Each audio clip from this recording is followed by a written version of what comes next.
2024-এর জুলাই গণঅভ্যুত্থানে ছাত্র জনতার আন্দোলন দমনের উদ্দেশ্যে ফ্যাসিস্ট হাসিনা সরকারের নির্দেশে নিরীহ আন্দোলনকারীদের হত্যা করা হয়। সেই সময় সংঘটিত মানবাধিকার বিরোধী অপরাধের ঘটনায় ক্ষমতাচ্যুত প্রধানমন্ত্রী শেখ হাসিনা সহ 3 আসামির বিরুদ্ধে করা মামলার রায় ঘোষণা করা হবে আগামী 17 নভেম্বর সোমবার। বাংলাদেশের রাজনৈতিক ইতিহাসে এবার অন্যতম গুরুত্বপূর্ণ মামলার রায় ঘোষণা করতে চলেছে আন্তর্জাতিক অপরাধ ট্রাইব্যুনাল। দেশজুড়ে চলা বিক্ষোভের সময় একাধিক অপরাধের অভিযোগে ক্ষমতাচ্যুত হন প্রধানমন্ত্রী শেখ হাসিনা। তারই বিচার চলছিল এই ট্রাইব্যুনাল। বর্তমানে ভারতে রয়েছেন হাসিনা। মামলার প্রধান প্রসিকিউটর মোহাম্মদ তাজুল ইসলাম ক্ষমতাচ্যুত প্রধানমন্ত্রী শেখ হাসিনার বিরুদ্ধে চরম শাস্তির অর্থাৎ মৃত্যুদণ্ডের দাবি করেন।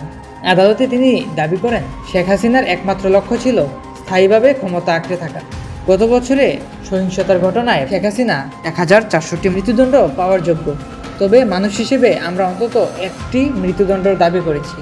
শেখ হাসিনা সহ আরও 2 জনের বিরুদ্ধে মোট 5টি ধারায় মানবাধিকার বিরোধী অপরাধের অভিযোগ আনা হয়েছে। প্রধান অভিযোগগুলোর মধ্যে রয়েছে হত্যা, হত্যার চেষ্টা, নির্যাতন এবং অন্যান্য অমানবিক কাজ, বিক্ষোভকারীদের নিশ্চিহ্ন করার নির্দেশ দেওয়া, উস্কানিমূলক মন্তব্য করা এবং প্রতিবাদী শিক্ষার্থীদের বিরুদ্ধে প্রাণঘাতী অস্ত্র ব্যবহারের নির্দেশ দেওয়া।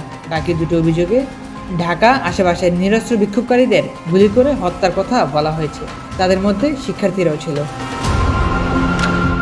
গণহত্যা, যুদ্ধাপরাধ এবং মানবতা বিরোধী অপরাধের বিচার করার জন্য বাংলাদেশে 2010 সালে আন্তর্জাতিক অপরাধ ট্রাইব্যুনাল গঠন করা হয়।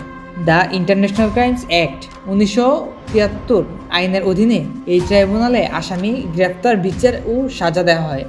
সময় বিবর্তনে এই আইনে সংশোধন এনে বেশ কিছু ধারা সংযোজন ও বিয়োজন করা হয়েছে।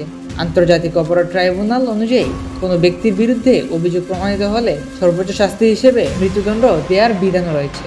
এই আইনে 20 ধারা দণ্ড সম্পর্কে বলা হয়েছে। ট্রাইব্যুনালের আইনে বলা হয়েছে, অভিযুক্ত ব্যক্তি দোষী সাব্যস্ত হওয়ার পর তার অপরাধের গুরুত্ব অনুপাতে ট্রাইব্যুনালের মৃত্যুদণ্ড বা অন্য যে কোনো শাস্তি দিতে পারে। তাহলে সেক্ষেত্রে শেখ হাসিনার মৃত্যুদণ্ড হওয়ারও সম্ভাবনা রয়েছে।